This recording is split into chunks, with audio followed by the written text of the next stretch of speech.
Hello, everyone. Good afternoon or good evening, depending on where you're joining us from. It's a pleasure to have you join us today to talk about a very important topic, which is it possible to reverse type 2 diabetes and how can that be done in an African context? I'd like to initially thank our partners who have supported us with this event. That is the Kenya Association of Physicians and the Kenya Cardiac Society. So thank you so much for your support to advertise and promote this event. The event will be split into 4 different sections. We're going to start off with an introduction from Dr. David Cavan on diabetes and diabetes reversal process. We're then going to hear from Dr. Daniel Katambo, who's going to tell us what that looks like in an African context. We're then going to have a quiz, which you'll hear about later on, but it should be very fun and interactive. You'll then hear from Dr. Jones St. John, and once again from Daniel Katambo, who are going to talk about the resources that are available and give a little bit more background about what reversal looks like in an African context and how we can go about it. And then finally, we're going to hear from Kefa and Eunice, 2 people living with diabetes from Kenya, who are going to talk about their experiences being diagnosed and then also what it's like to go through a type 2 diabetes remission or reversal program. And at the end, we're going to have plenty of time for you to ask your questions of the speakers and get all the questions answered that you need to. So I hope that you enjoy our session today. And please, please, please be interactive in the chat. We're going to have lots of bustling conversation and we want lots of engagement. So let's get started with the event.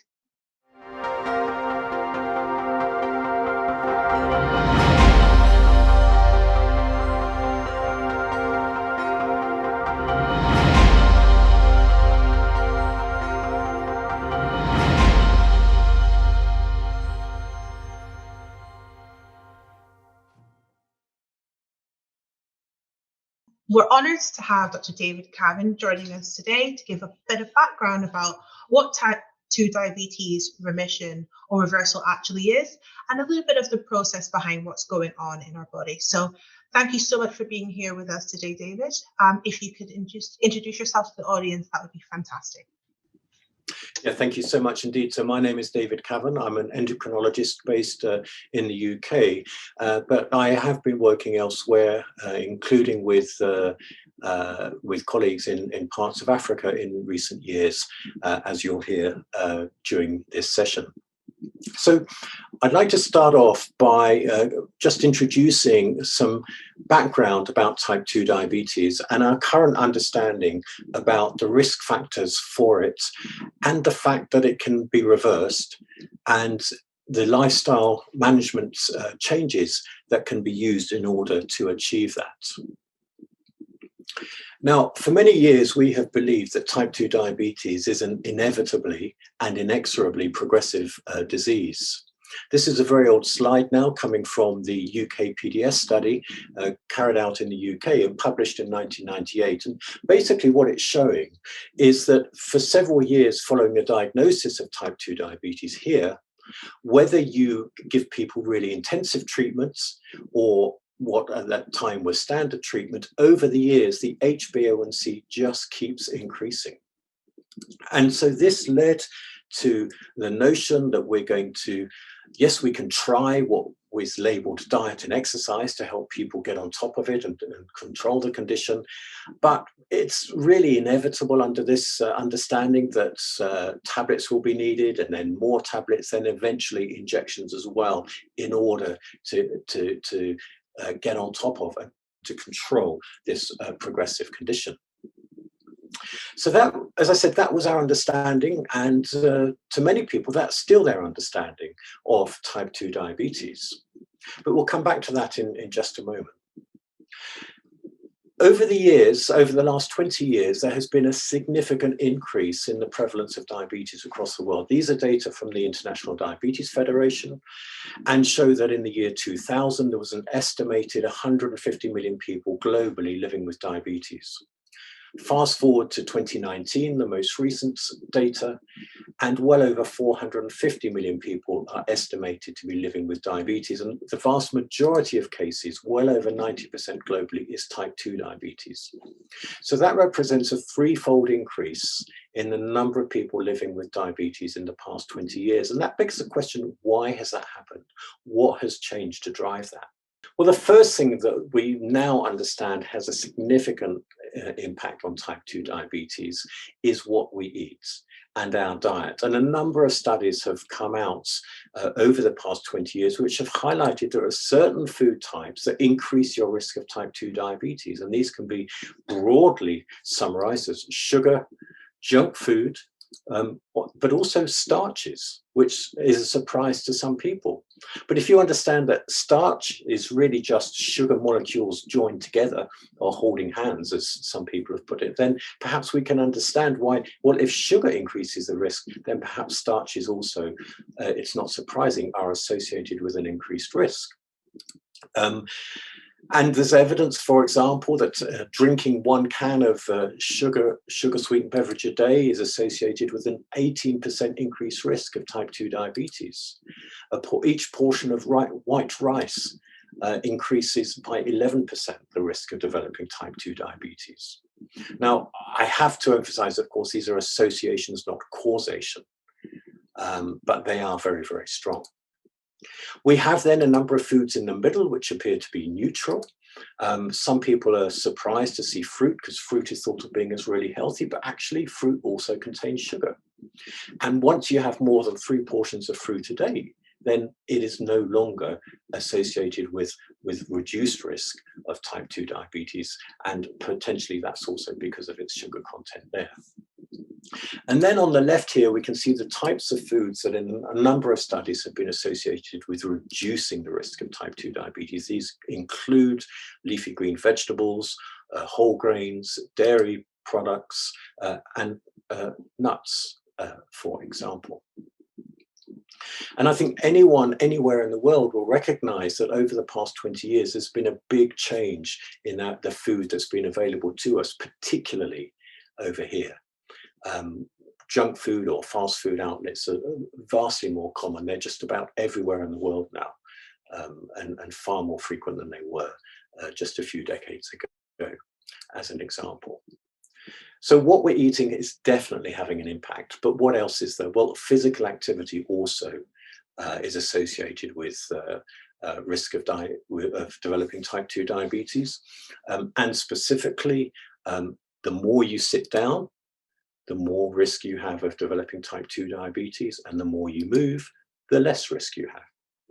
So if you get to work by walking or cycling, you're going to have a lower risk. Even if you use public transport, you'll have lower risk because you have to walk to get to the bus or the train either side, compared with driving.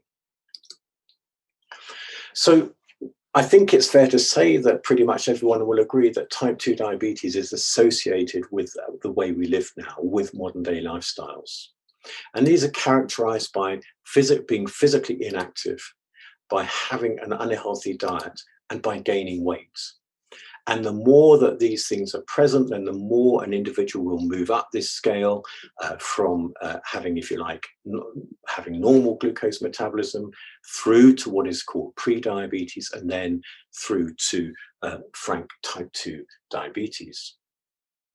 And as I said, we used to think that this was an inevitably and inexorably progressive disease. Once you're on this curve, it's a one-way street, and you're going to need more and more medication in order to keep it under control. However, just under 20 years ago, the first evidence came through that type 2 diabetes is actually preventable.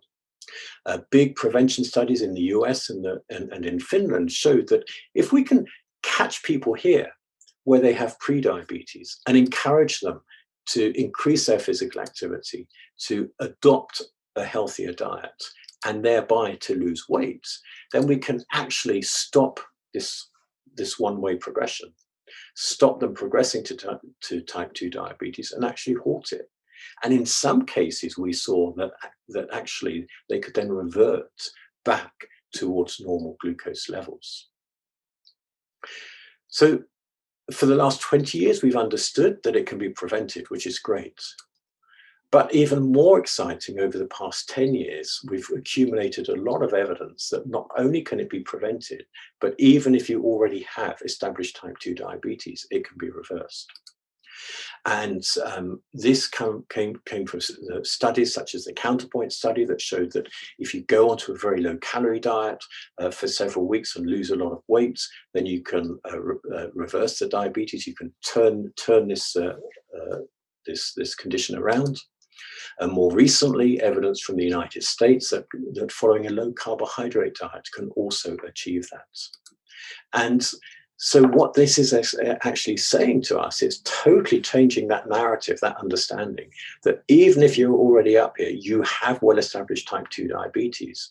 By changing your lifestyle, by losing weight, you can turn it around and you can come down through into pre-diabetes and in some cases right through into full remission, normal glucose tolerance. Not just your diabetes is well controlled, but that your glucose metabolism is now working normally again. Now, the first evidence that type 2 diabetes can be reversed came from people who had type 2 diabetes and they were also obese, and they underwent bariatric surgery. So one of a number of operations to reduce the size of the stomach or bypass the stomach in order to help people lose weight. And what this showed is that if you had type 2 diabetes and had one of these operations, then as well as losing weight, you also reversed your diabetes. You no longer had diabetes. Oops. And so this led directly to the Counterpoint study, which I mentioned a bit earlier on. And this study was, if you like, an experiment to see whether it could replicate the impact of having bariatric surgery, but without the operation. So it took 11 obese people with type 2 diabetes. They were asked to follow a very low calorie diet, 800 calories a day for 8 weeks. A number of complex scans and imaging studies were done of the liver and the pancreas, as well as metabolic studies to look at things like insulin resistance and insulin secretion. And what they found was that within just 8 weeks, there was, on average, people had lost 15 kilograms in weight. In every single case, the diabetes had not just improved, it had been resolved. They had normal glucose tolerance. And what was really, really fascinating was it was shown that this improvement corresponded with there being a rapid loss of excess fat from the liver, which led to reduced insulin resistance, i.e. the body was able to use insulin more effectively again. But then later on, there was loss of fat from the pancreas, leading to improved insulin secretion. So the pancreas can actually secrete insulin more normally again. So this rather changed our understanding. And what we now understood then is that this means type 2 diabetes develops as follows. It's a condition where there is high level of glucose in the bloodstream, largely through those lifestyle changes that so many of us have adopted wherever we are in the world. High levels of glucose in the blood means the pancreas down here has to produce more insulin. So you get high levels of insulin in the blood. What insulin does, or what it aims to do, is to reduce the level of glucose by taking that glucose into the cells where it's used as energy. But insulin also will store a lot of that excess energy as fats in the liver and in the pancreas. And as it does that also, it will store excess fats around the body, causing weight gain. Now, this excess fat, as it builds up in the liver, means that the liver becomes resistant to insulin. And what that means, I haven't really got time to go into the detail of it, but essentially what that means is that the glucose stores that are kept in the liver begin to leak out of the liver into the bloodstream, thus pushing up the glucose levels even more. So you then have this vicious circle where you still have high glucose levels. So the body has to produce even more insulin, so you have higher insulin levels. This insulin leads to more fats in the liver and in the pancreas, which eventually means these organs are no longer working effectively and lead to what is to type 2 diabetes. Now, What's the implication then about how type 2 diabetes is treated? Because as we've seen, traditionally it's been felt that what we need is medication, and sometimes several different medications. So we have medications that will help target insulin resistance, such as metformin. We have medications that will help improve insulin secretion, such as glucoside or glyburide. And we also have medications that will directly deal with a high blood glucose level. For example, empagliflozin, one of the new type of drugs that we have available. And even we have insulin that we can give. But none of these is dealing with the underlying cause, which is this excess fat in the liver. And so what this is showing us is our current treatments are not addressing the underlying cause. But what then about our current diets? We've heard that far too much now we're eating junk foods, we're eating sugars and starches. And all of these actually push up the blood glucose levels. So you can see that even if you're on these medications, if you're still eating these types of foods, the problem is just going to continue and actually get worse. And really negate the effect of those treatments. And so when this information came out about how type 2 diabetes is very much related to excess fat in the liver and the pancreas, some of us thought, well, how about we actually change our advice about what people eat? How about we suggest to people they actually reduce the sugar and starches in their diets? Because potentially that will then reduce the level of blood glucose. That will then reduce the level of insulin in the blood. And then over time, that should mean that this excess fat will begin to disappear. And if then the liver and the pancreas are free of that excess fat, insulin resistance will be improved, insulin secretion will be improved, and that will lead to type 2 diabetes in remission. And the way that I describe this process to people is that if you're able to change your diet to reduce sugars and reduce starches, then you can begin down this process. You can actually stop that vicious cycle and go into a process of what I would call reversing the type 2 diabetes process. And in some people, that'll mean they achieve remission, so they no longer have diabetes. In others, it will mean that they maybe still have diabetes, but it is under better control. So how do we define remission of diabetes? Essentially, it means achieving an HbA1c of less than 48 millimoles or 6.5% on no medication and maintaining that for at least 6 months. So if we go back to the evidence for the types of food that help or are associated with different risks of type 2 diabetes, we can see that actually we would need to encourage people to move away from these foods towards these foods. And the message is actually quite simply, it's to encourage people to eat fresh, real food, not processed food, and as far as possible to avoid sugars and refined carbohydrates. As far as physical activity, it means just trying to sit less and move more. We don't need to talk about exercise as such, but just encourage people to build walking into their daily routine, to avoid sitting down for long periods of time. And, if they are sat down at work for all day, to actually get up and go outside, go for a walk at lunchtime. Simple things like that can really make a big difference.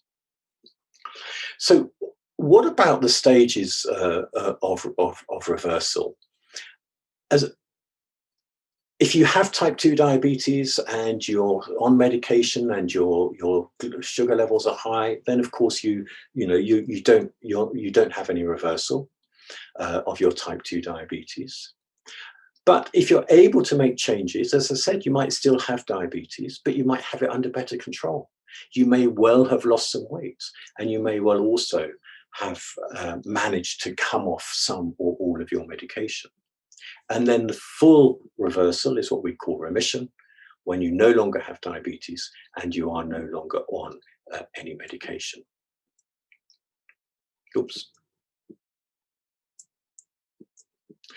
So What are the results of using a low carbohydrate or low calorie approach? There are a number of studies now. I've put the references here, but essentially what they show is over 1 to 2 years, people will lose between 8 and 15 kilograms in weight. Their HbA1c will reduce by between 10 and 17 millimoles, or between around 0.9 to 1.6%.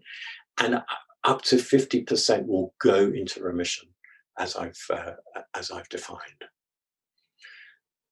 In addition to reducing diabetes medications, many people report that they are able to reduce or come off medications for blood pressure, for things like gout, pain, erectile dysfunction, acid reflux.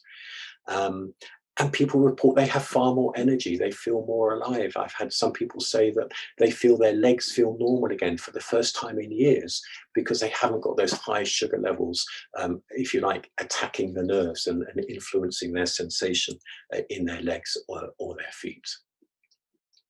Can everyone reverse their diabetes? Well, probably not. I think it's fair to say that remission is not necessarily possible for everyone, particularly if they've had diabetes for many years. And the evidence would suggest the longer that you've had it, the more difficult it will be for those changes to reverse. But those of us who work in this area have seen people who've had diabetes for many years who have achieved remission. So I think it's always worth trying to make changes to turn the process around, even if you don't achieve full remission. And I do believe that everyone can benefit from these lifestyle changes to promote reversal of the diabetes disease process. And just to summarize, the studies using low carbohydrate diets show that up to 50% can achieve remission after 2 years. So thank you very much for your attention. Thank you very much for that, David. That was an excellent run through of some of the background and causes of type 2 diabetes and how people can begin on the path to reversing their condition. Thank you so much. To move on to the Africa-specific aspect, I'm delighted to have Dr. Daniel Katambo joining us today. Daniel, would you like to introduce yourself and take us through the African Adjustments for Diabetes Reversal Program? Wow, thank you, Bernadette, and also thank you to Dr. David Cavan. Dr. David Cavan, I've known you for a while now. He's been my mentor for almost now 5 years in diabetes reversal. Yes, my name is Dr. Daniel Katambo. I have been working as a local practitioner now for almost 5 years, which is a journey that is really interesting because some few years back, I worked in Kenya, and I used to think that we have problems with diabetes because we are, quote unquote, a poor country, third world country, as they call the names. So I was very content that we are having diabetes because we are poor, because we are third world, because we don't have good infrastructure, because we don't have the latest medications. And therefore, I was really content by not having the newer medications which would come and save our world, save the way our people live, save our people's limbs, save our patients' eyes, until I got myself in Bermuda, where this is a first world country, the highest GDP in the world, and they have the best technology when it comes to healthcare. And yet, diabetes was number one disease in terms of morbidity and mortality. We used to fly patients in the US, like, you have diabetes, you have an MI, we put you in a chopper, you are in Leahy, you are beautiful hospitals. And I wondered to myself, why is it that we are still having this same problem that I had when I was still back home in Africa, to be specific, in Kenya? And this disturbed me until I met Dr. David Cavan, who had just written a book on reverse your diabetes, and he's given his story. And now we were to implement a diabetic reversal program based on his book.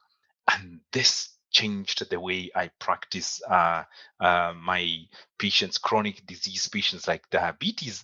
And I knew the same patients that were coming into my office with a lot of insulin and lots of medications, feeling really tired, it's the same patients that after 6 weeks or 8 weeks, a totally different person, changed medications, reduced insulin, losing weight, feeling more happier. And I would never have been more happy as a physician, just changing the way I do or practice or approach my patients or approach my approach to patients. And this gave him satisfaction in the practice in the field of medicine. So not to go too much, but why Africa?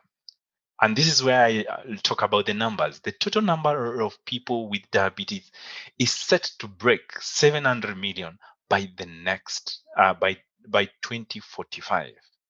And this is very important to note. Africa, Middle East, and Southeast will be the most affected. Look at the numbers here. Currently, we are talking about 16 to 17 million Africans being affected by type 2 diabetes, especially. And in 2045, we expect this number to be around 41 million, which is going to be 156% increase from where we are. This calls for urgent measures, not only from an individual perspective, from a government perspective, but from a collective multi-stakeholders perspective to deal with type 2 diabetes, and especially now that we know it can be put into remission. So this question really got me asking myself, how does it look? What does type 2 diabetes look like in Africa? And I literally put a picture to it. I didn't want to use words to it. And maybe if I looked for a word, one thing that I would say was a lot of skepticism.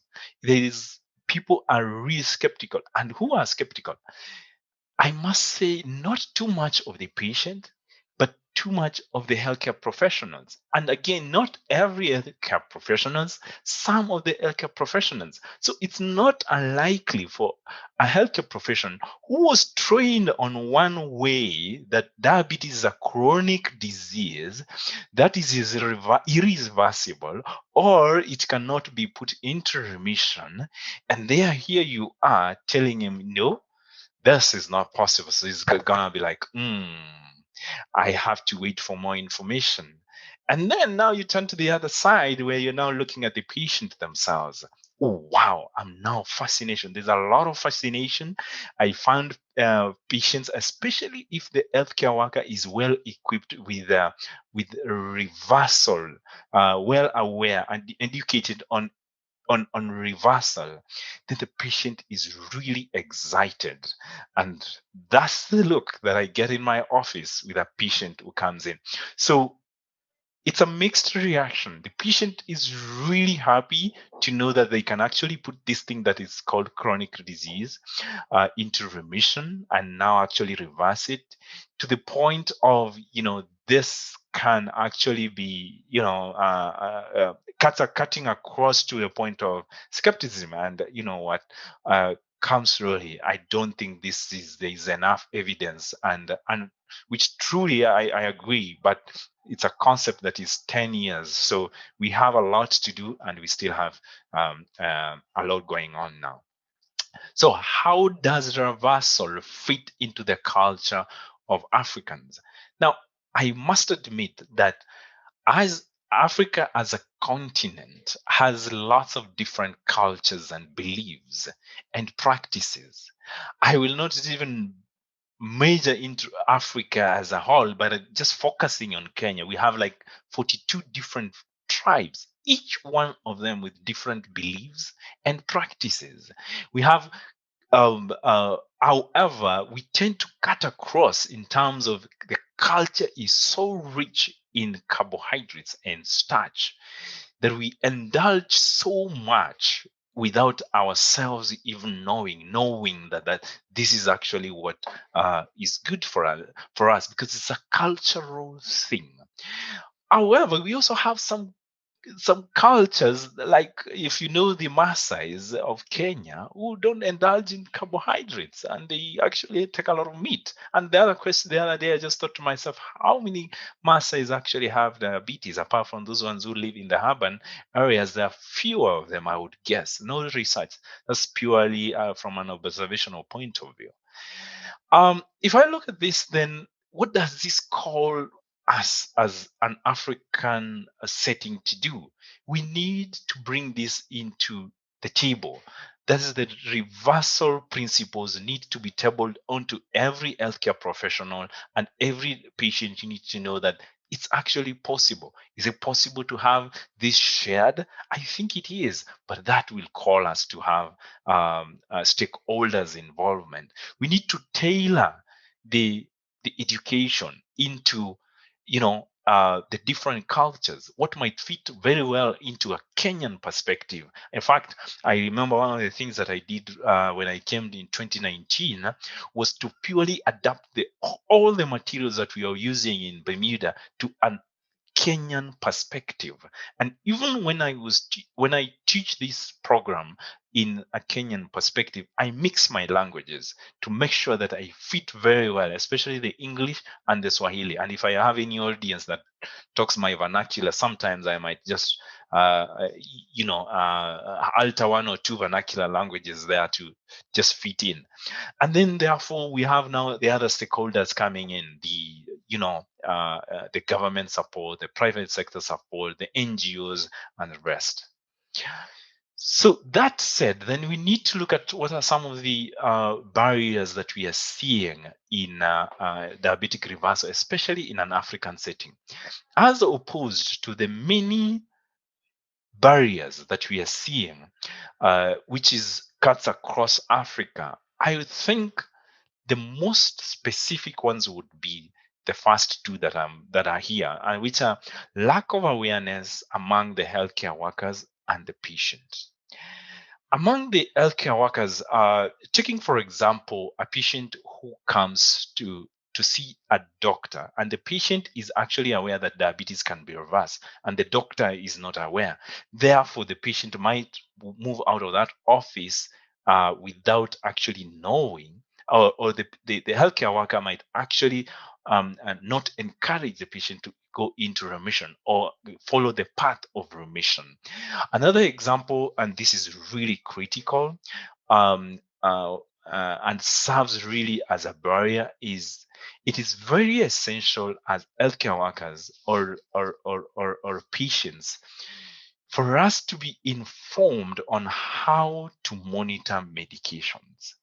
You see, a patient appears to you, they have, they are on insulin, they are on sulfonylureas, they are on multiple medication, hypertensive medications. So therefore, it is really critical for all the healthcare workers to be informed on how to taper off these medications. It's also very critical for the patient to understand that they cannot do this alone, and therefore it's a mutual relationship. The doctor needs to be aware and the patient needs to be aware, so that we meet somewhere mutually and we both benefit. So it's important for the patient not to do this at home alone, and therefore, I always caution the patients not to do into low carb, and especially if you are in insulin. And it's also important for the healthcare workers to learn how to prescribe medication when it comes to remission. Now, the other very important point is the late diagnosis for type 2 diabetes. In Kenya, 44% of people with type 2 diabetes do not know that they have diabetes. This is actually disastrous because it hinders. If this patient knew that they have diabetes before even the signs, or they were going for annual checkup, would have picked this early, and therefore they present. Most of them would present a little bit early. Late as opposed to earlier, and therefore instituting type 2 diabetes reversal becomes a bit of a difficult challenge. Remember, reversal is more, and remission is more seen in patients who have had diabetes for less than 10 years, as opposed to the patients who have had it for more than 10 years. The other challenges, I would say, are more of a general view, like we know social economic challenges, as pointed out, the cultural challenges, and of course, access to proper healthcare facilities where you can have even an HbA1c done, a lipid profile done, or kidney profiles done, liver functions, and the rest for the follow-ups. So what are some of the things I know have been general? What are some of the specific things that you can actually address, or I'm actually seeing with patients in my office on a daily basis?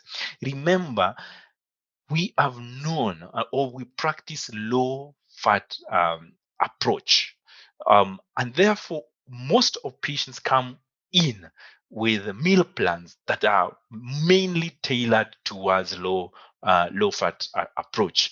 And again, this can be addressed with many education awareness creation to healthcare professionals and also to the patients. But look, what some of the things that I pick from the office is that use liquid oil instead of solid ones. Use lean meat instead of fatty meat, or remove the skin from the chicken that you're going to eat. Eat whole fruits. Avoid skipping meals. Remember the principles of diabetes reversal. Are there healthy oils, and we now know they exist. We actually oil taking cooking healthy fats doesn't cause you to go in, doesn't cause cardiovascular risk factor. And we know removing the skin from your chicken is actually not advisable. Actually, I advise my patients to take their chicken with the skin. Avoiding meals. One of the principles of reversal of diabetes is actually intermittent fasting, and therefore, again, this of course come in as a barrier. Sorry. Um, so in these meal plans, we have them structured in terms of starches. Take half an arrowroot, half a cup of slice of ugali, one slice of bread, cassava, and this meals plan goes on, and eat frequently. Fruits, take one small apple, one pear, one orange, one peach, which is equivalent to maybe taking an orange juice, an apple juice.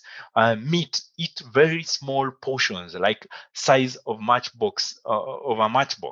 And it's not uncommon for patients to come and tell me, I only eat 3 pieces of meat every day. And yet we know proteins, in as much as they might raise your insulin, it's really a minimum as opposed to the carbohydrates.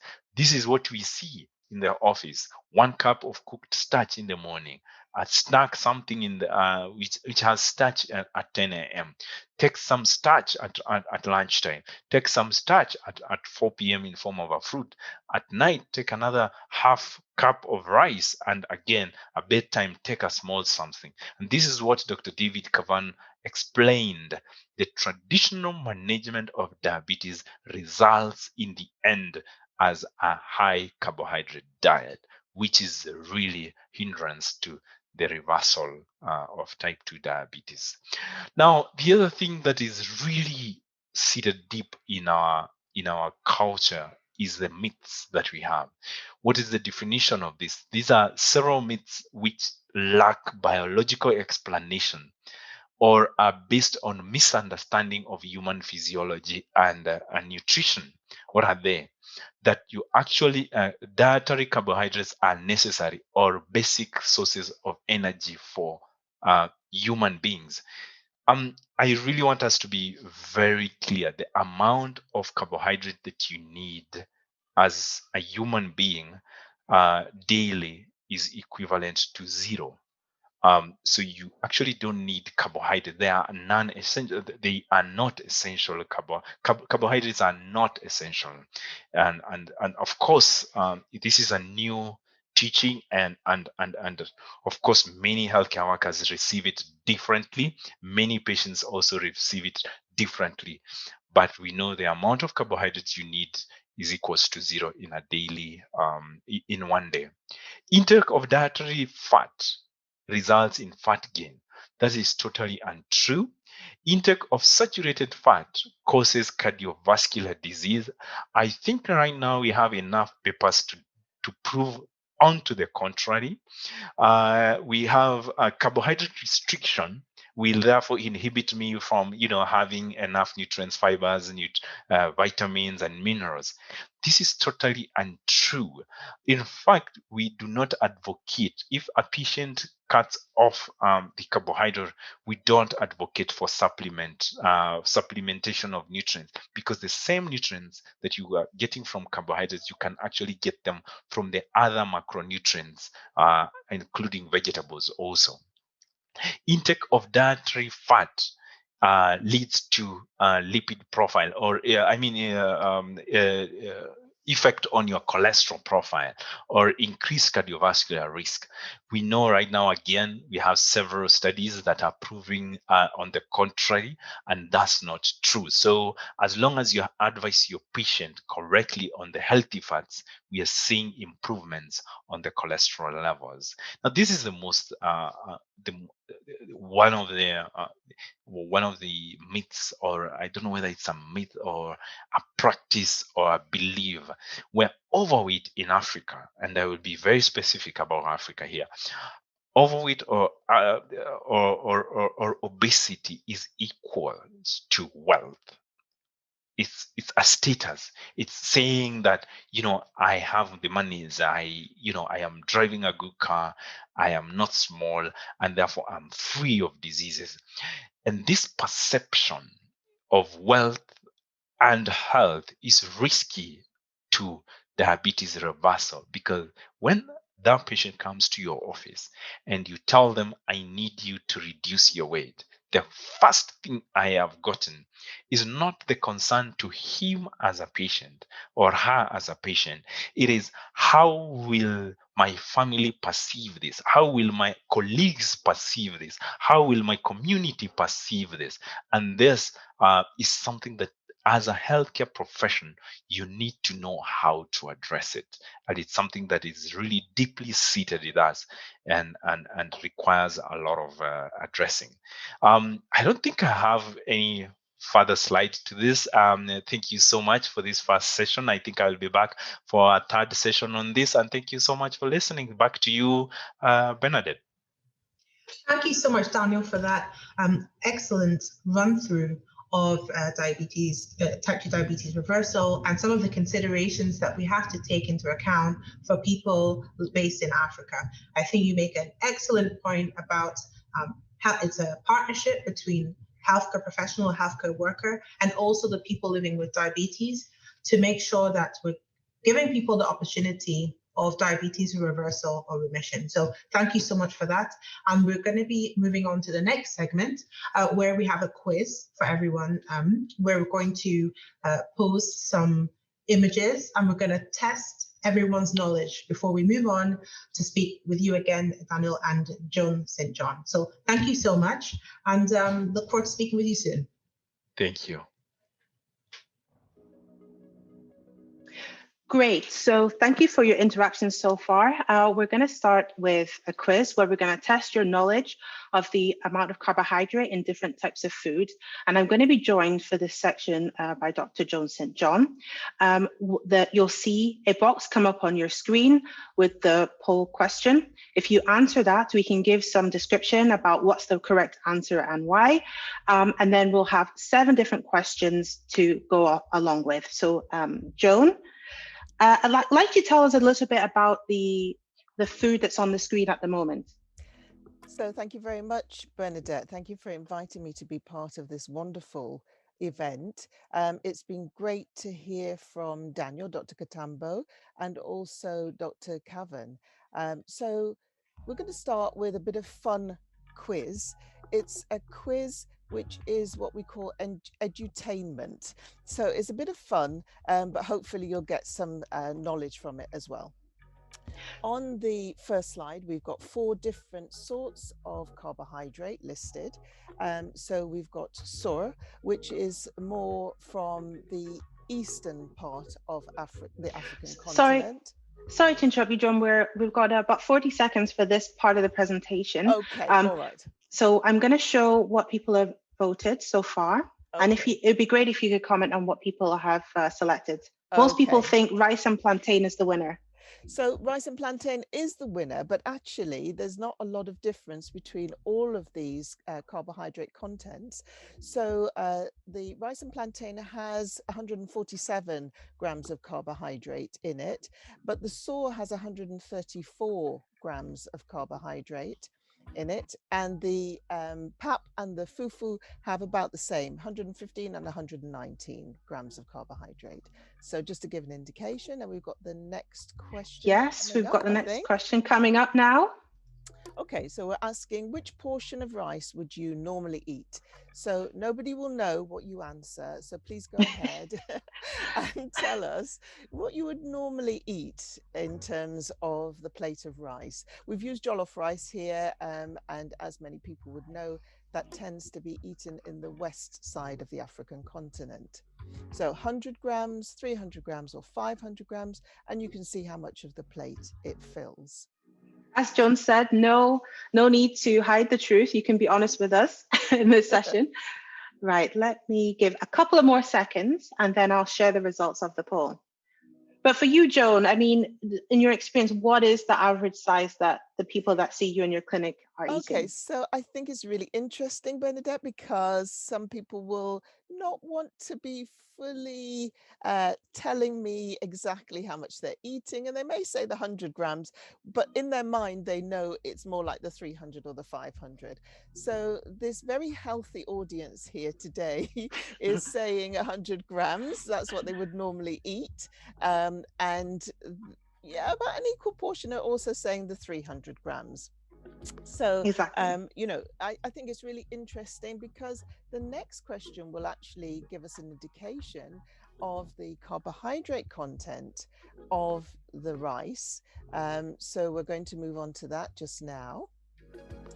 So you will see the next question coming up where we ask what you think the carbohydrate content of this jollof rice is. It's 100 grams. So remember, that was the portion that 50% of our respondents have said that they're eating. So what do you how much carbohydrate do you think is in that? 11 grams, 21 grams, or 31 grams? So it'd be very interesting to see what people's idea is about this. And this is really just to highlight how much carbohydrate there is in commonly eaten foods, in traditional foods. So how are we looking, Bernadette? Exactly. We've got about 120 votes in. I'm going to give another 5 seconds before I share the results. So keep voting, everybody. Yeah, because we've got over 200 participants. So it'd be really interesting to know what people think. Yeah. Because I know in clinic, people are quite surprised when they see what the carbohydrate content is. So it's 45% are saying the correct answer, which is 21 grams, but an equal number are thinking it's more, of 31 grams, and about 12% thought it was 11 grams. So yes, it's 21 grams. So if you are eating 100 grams of jollof rice, it's equivalent to 21 grams of carbohydrate. But remember, from the previous slide, there are a significant number of people who are participating this evening who are having more than that. So our next question is looking at some snacks that you might get in West Africa. Puff puff, which is on the left-hand side, and chin chin.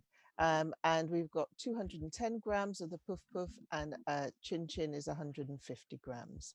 And now, which plate do you think these has more are two very deadly snacks. But once you've had one, it's almost impossible to stop. So I'm very interested to know which one is causing me a little bit more difficulties. This is a great one. And I'm not going to ask you what portion size you have. Please don't. Bernadette. Okay. That's good. So we've got about 100 people answered so far. I'm going to leave it like another 10 seconds so people can continue voting. There's a slight winner, which I will show now. Okay, so people are saying the puff puff, and that is correct. But actually, what I want to highlight here is that both of them have quite a lot of carbohydrate in them. And as you say, they're delicious and they're moreish, and they're the sort of thing that you want to eat more of. So the puff puff has 106 grams of carbohydrate. And the chin chin has 89 grams. And remember the plate of rice, that 100 grams of jollof rice only had 21 grams of carbohydrate. So what I wanted to highlight was a snack can be having more carbohydrate than actually something that you'd have as a staple in a meal. Right. Okay. So for this one, Joan, if you could explain what it is. For this one, there's no poll. We need you to answer in the chat, everybody. So please continue, Joan. Yeah, so we've got fried cassava here, because I thought that was a good one to use because it's eaten widely across the African continent. We haven't given you an option for what you think the carbohydrate content might be. It's 230 grams of cassava here, fried. It's taking up most of the plate, but obviously not all of the plate.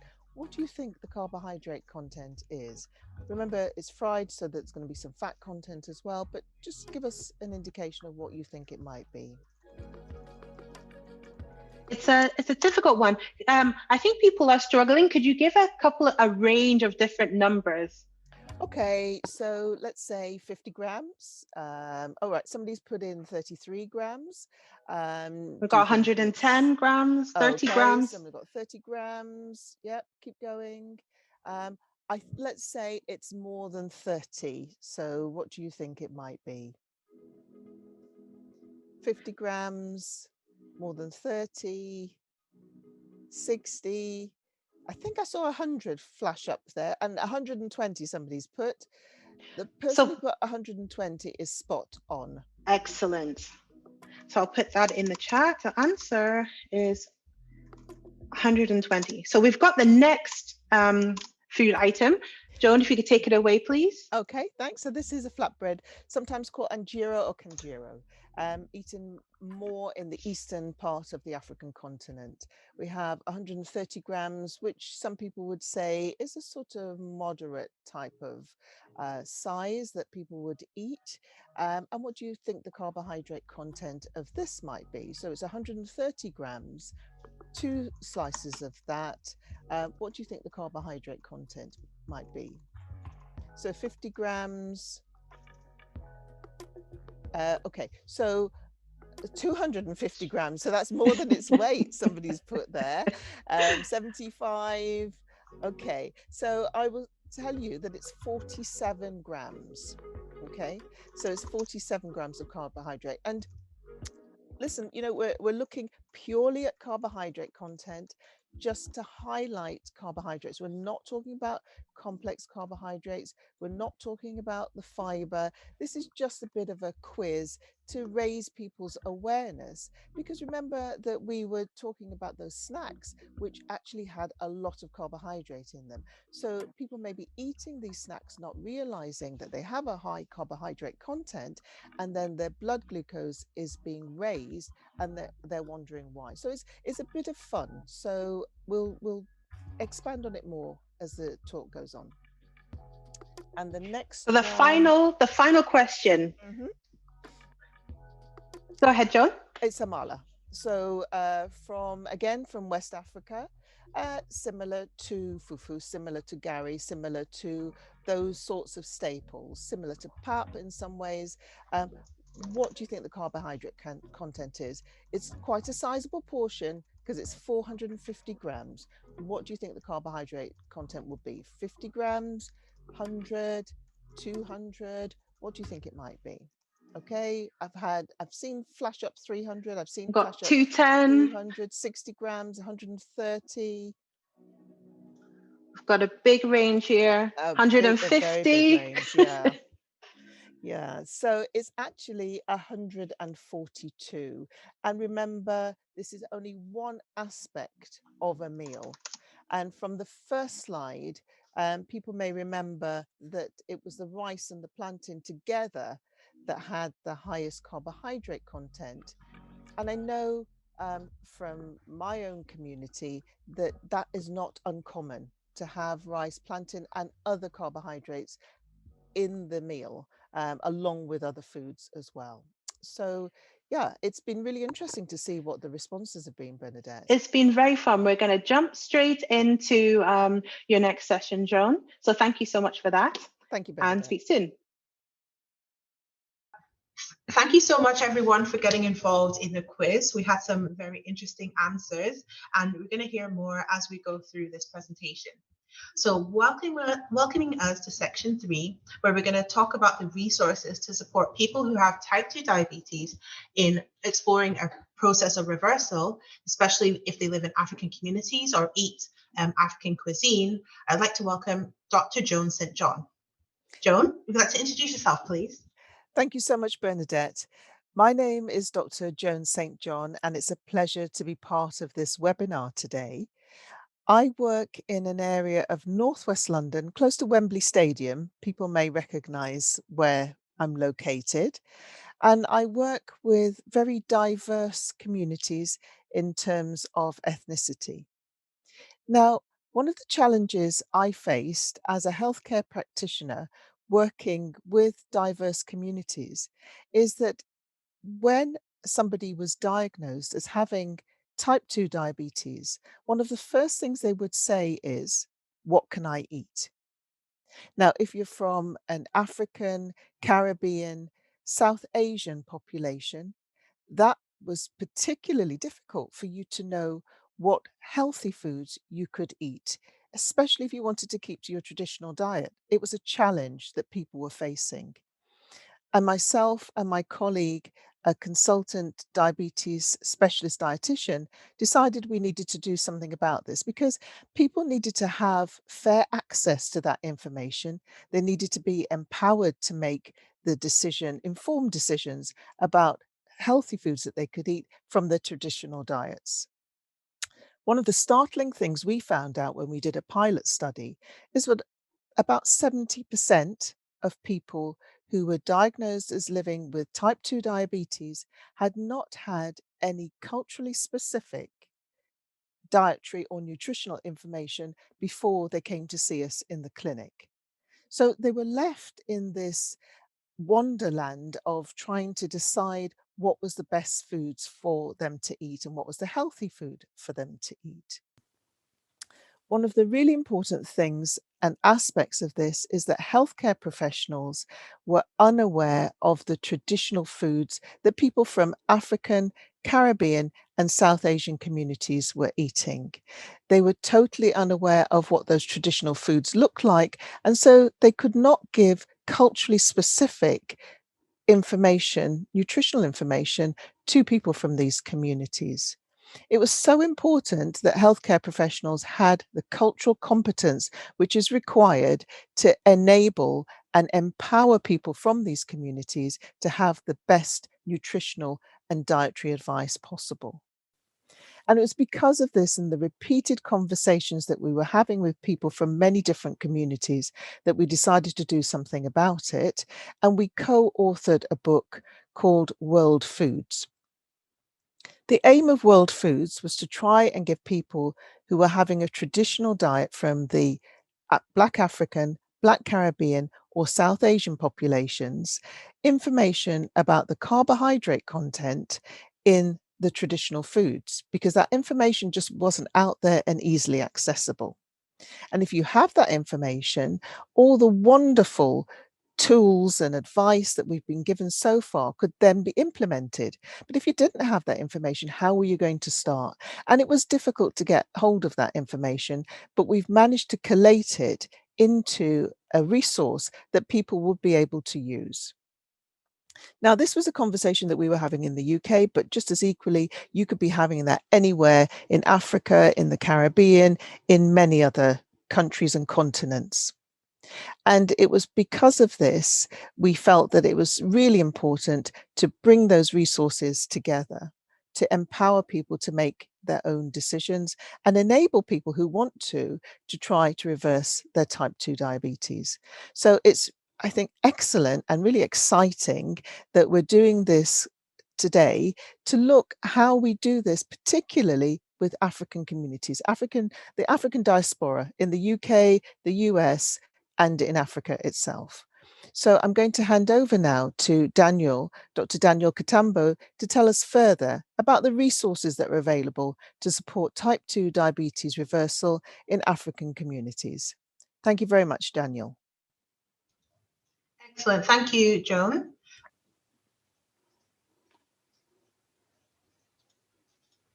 Daniel, you're on mute. So thank you very much, Dr. John, for that elaborate introduction to section 3 on resources to support type 2 diabetes reversal in Africa. I echo your sentiments about healthcare workers being unaware of the cultural foods that are actually recommended for patients to achieve type 2 diabetes reversal. Having now moved back in Kenya since 2019, I've seen patients who come in, and I actually have gone a little bit of internet research, and they have been to their doctors, and the doctor is apparently talking of something very different from what the patient is trying to tell the patient. So this calls for us to have a lot of creation of awareness about type 2 diabetes reversal.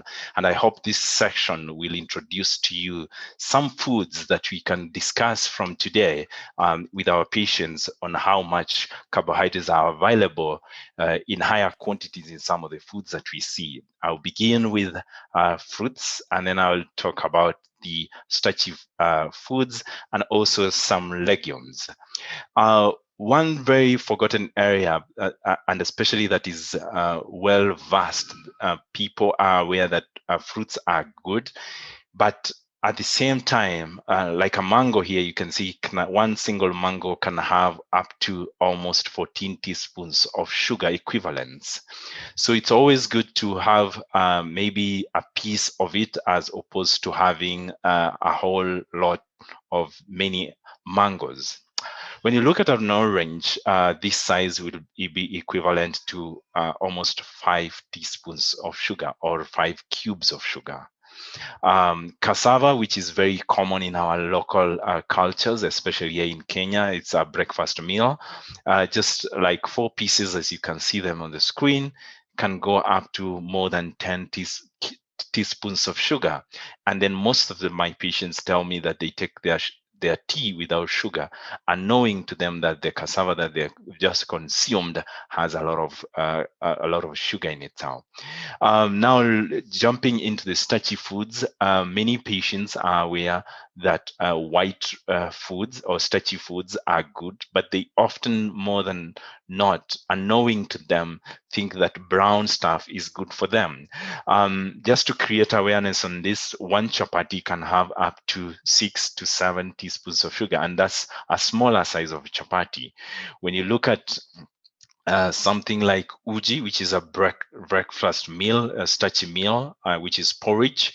Here you can see a small portion in a bowl can have up to 1, 2, 3, 4, 5, 6, 7 and a half teaspoons of sugar or cubes of sugar.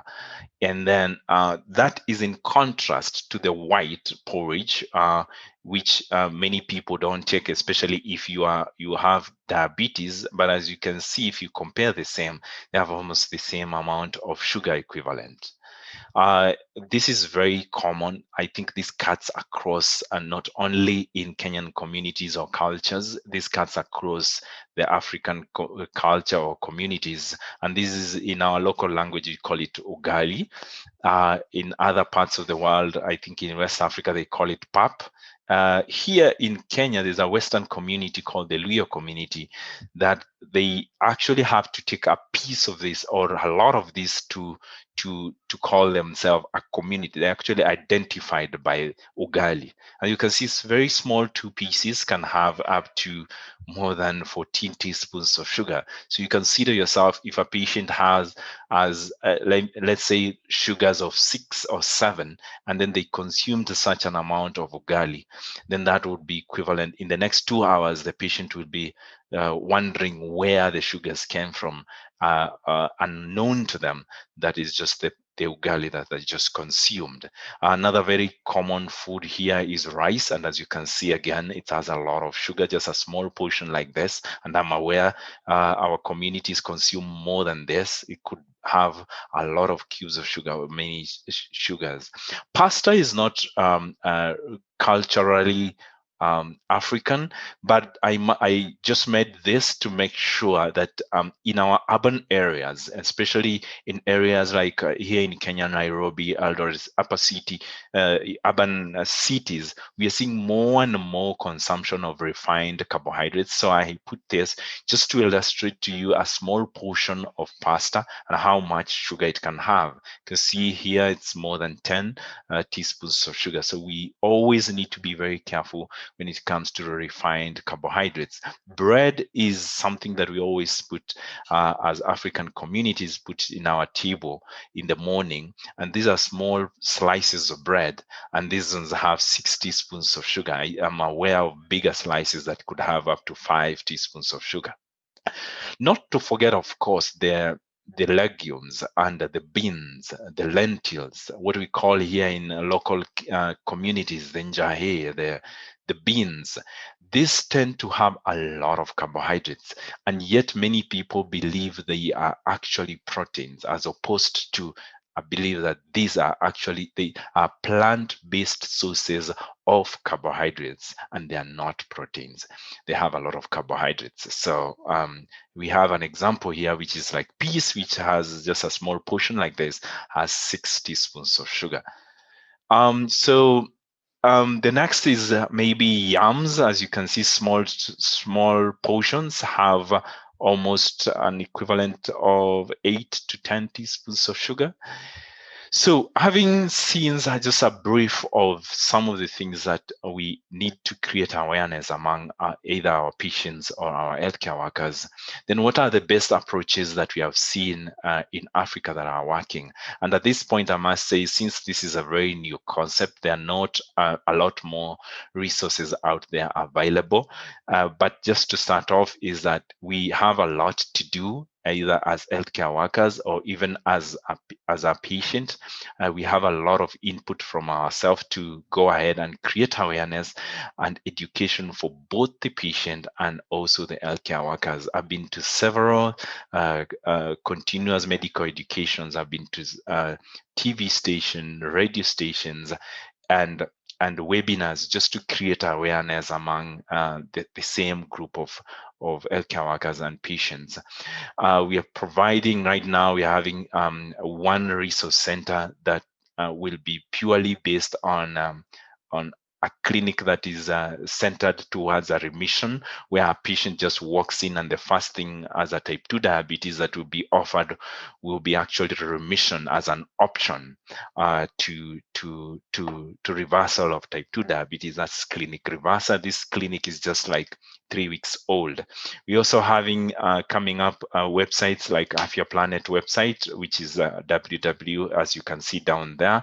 You can visit it if you want, or you are willing to get some few more resources about this. And then more so, especially on this slide, is the availability of programs that are tailored towards our own healthcare workers. With this, we introduced a course last year together with Dr. David Cavan. I'm really impressed. In the next few weeks, we are also having a session where we are going to have joining colleagues from the UK, Tara Kelly and Gail Curry. They're going to be taking us through low carb diabetes management of type 2 diabetes, and how you can actually a step-by-step approach on how you can actually approach a patient and take them through reversal or remission as a concept. So it's very interesting.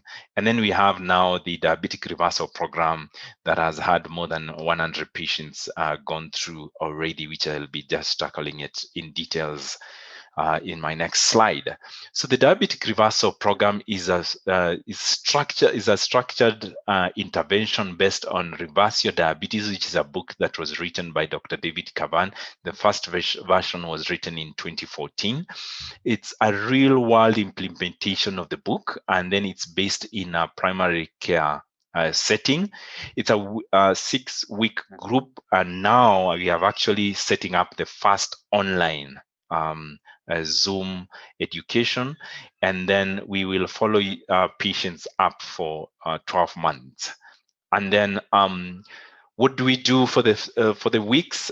In week 1, we actually look at understanding type 2. You will be amazed by how many people have had diabetes for 5 years, but they actually do not know or cannot define what type 2 diabetes is. Week 2, we now focus heavily on reversing type 2 diabetes, the diets that are out there, and especially the most evident one, which is the low-carb diet. And then we look at week 3, where we focus now on the groups of food. Here we look at the sugars, the starches, the vegetables, food labels, alcohol, and I think one more here that is not represented in this is proteins. We also look at them. And then we check week 4, that's where we look at health fats and proteins, intermittent fasting, and then how to increase physical activity.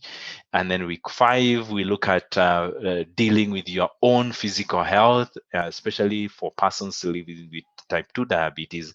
We know they are prone to blindness, kidney issues, stroke, hypertension, mental issues like depression, sleep, how to deal with cravings. And then week 6, we invite patients to come on board with family and show them how to get family support, friends, workmates. So the program basically supports behavior change to maximize potential to reverse type 2 diabetes. It is usually really patient driven. It is, you set your own goals and we follow them through. We understand that not everybody will achieve what they wanted to achieve in the first 6 weeks. And then we teach patients how to do paired glucose testing, which is really a powerful tool towards diabetes reversal. So what are some of the results that we saw? As I mentioned, I worked in Bermuda and then I came to Kenya, and I did lots of follow up in terms of a diabetic reversal program. We set it up in a private hospital here in Kenya, and also in a low resource center here also in Kenya. And we saw no difference between the two, high income area and also a low income area. For the patients who had finished 6 months, we saw a reduction of 0.7 millimoles per liter of HbA1c, which was tremendous. So what are some of the benefits that we have seen with the diabetic reversal program or the low carb diet elsewhere? We've seen reduction in type 2 diabetes medications and also in blood pressure medications. This include to the point where a patient has been on insulin, stopping 2 medications and 1 medication, and they get into remission. We are seeing other benefits like erectile dysfunction resolution. We're also seeing resolution of gout, and the results are amazing. I've seen patients really resolve from 3-4 attacks to almost 0 attacks in a year. Resolution of heartburns. We're seeing quite a good outcome in terms of fatty liver management. I think there's a lot of interest that's coming up. Cholesterol or lipid management. We are seeing inflammatory condition, talk about rheumatoid arthritis, talk about myalgia, talk about lupus, and many other conditions. Now, here in Kenya, as I mentioned, we couldn't have finished the program because of COVID that came up. But in Bermuda, we are able to save $500 per patient per year. So what are some of the typical results I see? This is a really exciting section of this presentation. I really love this because it's usually very visual. This is one of my friends, a good friend of mine. who came to me was actually in the first cohort.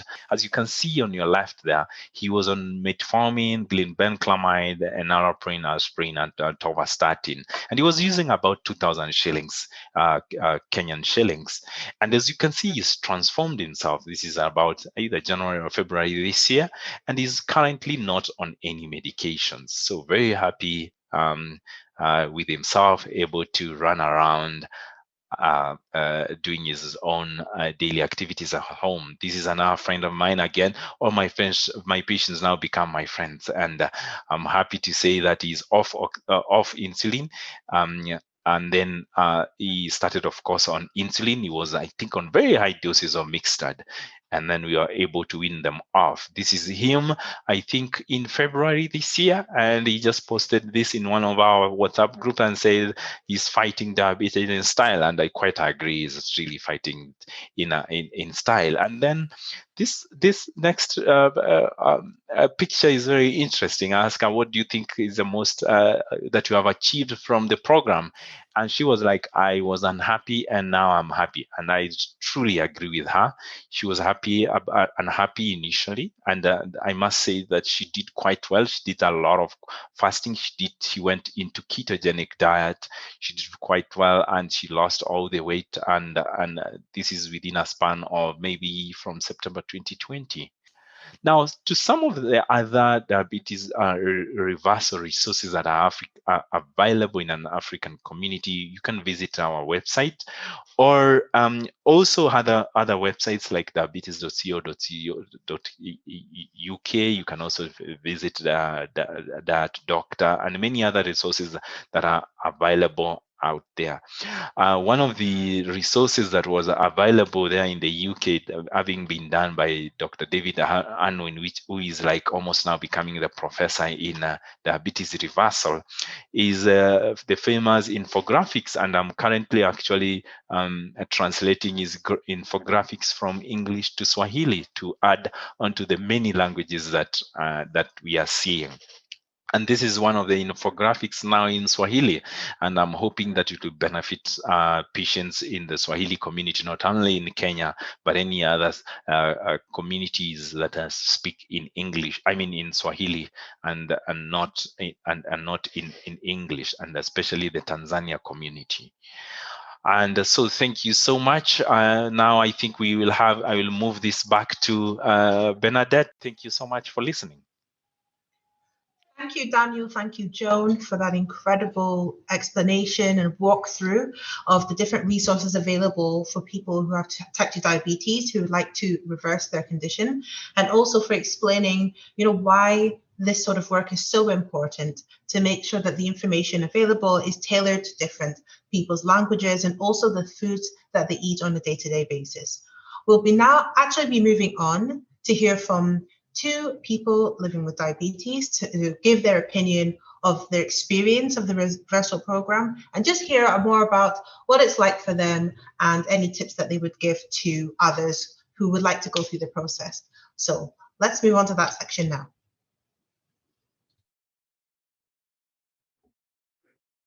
The floor is yours, Eunice.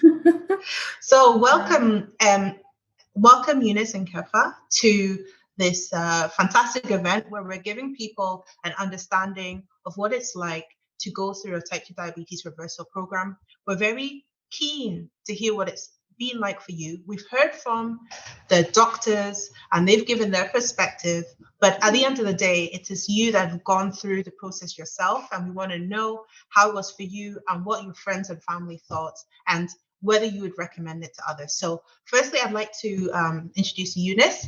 Please tell us about yourself, and we'd love to hear your story. So hello, my name is Eunice Njogu, and I'm a lawyer and a mother of 4. I'm 43 years old. I was diagnosed as type 2 diabetic last year, mid-July. At the time, I was 42 years old. And for me, the diagnosis was quite a shock. It was the last thing I expected. In fact, the diagnosis was made by my gynecologist. In a space of like 2 to 3 months, I'd had quite a number of yeast infections and like 2 UTIs.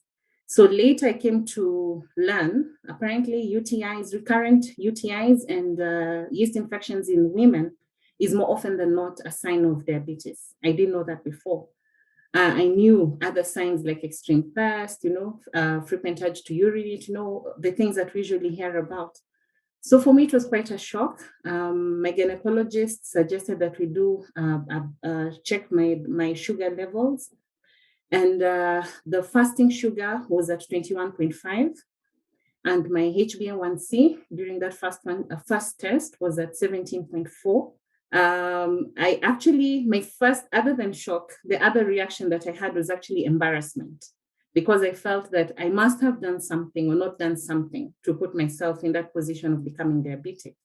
For almost 2 weeks, I had a pity party all by myself, feeling very, very sorry for myself.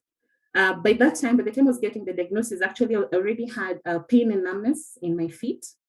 My vision was already very blurred. So that was the other thing that was making me get shocked, because I felt like one morning I just woke up and I was already so severely diabetic, like there hadn't been a progression. That's how I felt. But as the doctor explained to me, it must have been getting there over a couple of years. So in fact, right now, one thing I keep telling my friends and family is always make sure you get your annual checkups. Because if it's something I'd been a bit more consistent about, I'm sure then this would have been picked up before. And some mitigation measures, I would have been able to put some mitigation measures in place. About 3 weeks after this, I told the doctor who was monitoring my insulin, I told him, I've noticed I'm putting on weight. And you told me part of getting better is losing weight. So how will I lose weight and get better if the medication I'm taking is actually having the opposite effect? Then I'd also been asking him quite often about reversing diabetes. So what I was told, and as a lawyer, I understood why not what they didn't want to commit, because I kept insisting, what I want to do is to reverse the diabetes. Have you ever had patients who've been able to reverse? So the answer was always no. And I was encouraged to put myself in that mind frame of acceptance, because I was saying, don't fight it, just accept it, then you'll be able to manage it better. But I had read so much after the diagnosis. I'd read so many materials on diabetes. I'd come across diabetes.co.uk. I bought a couple of Kindle books on reversing diabetes. So I knew that other people have been able to reverse. So I was very insistent with this doctor. I told him, you know what, I know it can be done. And I know using insulin is not going to help me to get there. So he told me, okay, you know what, I actually have this colleague of mine who actually specializes in reversing diabetes. So he gave me Dr. Daniel Katambo's number and encouraged me to go see him. So this was like in the second week of August last year. So I booked an appointment with Dr. Katambo, and already I felt like I'd found a kindred spirit, because he was talking now the language I wanted to hear, that yes, this can be reversed. Yes, it does not mean that it's lifelong. Something can be done. He encouraged me immediately to get off carbohydrates, to drastically reduce carbohydrates and fruits. And I found that very interesting, because among the many specialists that I ended up seeing at this private hospital was a dietitian who developed for me a diabetes-friendly meal plan. Now, this meal plan had carbohydrates in the morning, at lunchtime, in the evening. It had pasta, it had rice, it had some of our more traditional foods like arrowroots and sweet potatoes, and what we call matoke, which is basically green bananas that are cooked. So when Dr. Katampo was telling me you need to get off carbohydrates, and yet this other doctor, also treating a diabetic, was telling me, actually, you can eat these starches, it's okay. So I found that very interesting. And actually it got me thinking too, how many other diabetic patients could reverse, their condition if only they had been in the hands of a different kind of doctor. Yeah. Because I remember, like my own father, for example, he used to eat like what we call chapati. Yeah. Which is made from wheat flour, but he'd just been told use wholemeal flour, don't use the refined flour, but it's still a starch, it's still a carbohydrate. So getting to Dr. Katambo's clinic for me was a turning point. Yeah. One of the first things he did was to get me off the insulin, following his dietary advice. So I I didn't even just reduce the carbohydrates, I just went off completely. I went off the carbohydrates, I stopped eating fruits as well. And what I noticed was that my sugar level was able to stay at very reasonable levels, 5.5 before eating, 6 point something or 7 point something after meals, which again is not something I'd been able to eat before. In fact, by this time I was able to come off, so I reduced the Treviament from twice a day to just once a day. So to this day, I still just take it once a day. The other thing that I noticed was during my last appointment with Dr. Katambo in December, on December 10th last year, my HbA1c was at 6.9. So this, we're talking about from middle of July, because I got that first diagnosis, the first test was on 16th of July. So just from July to December, I was able to move my readings from 17.4 to 6.9. In fact, Dr. Katambo told me when I get it below 6.5, I can come off the medication entirely. So it's something that we're still working towards. I'm due for another one because I have an appointment with him on Thursday. So I'm sure that the next test will show even better results. I'm hoping so.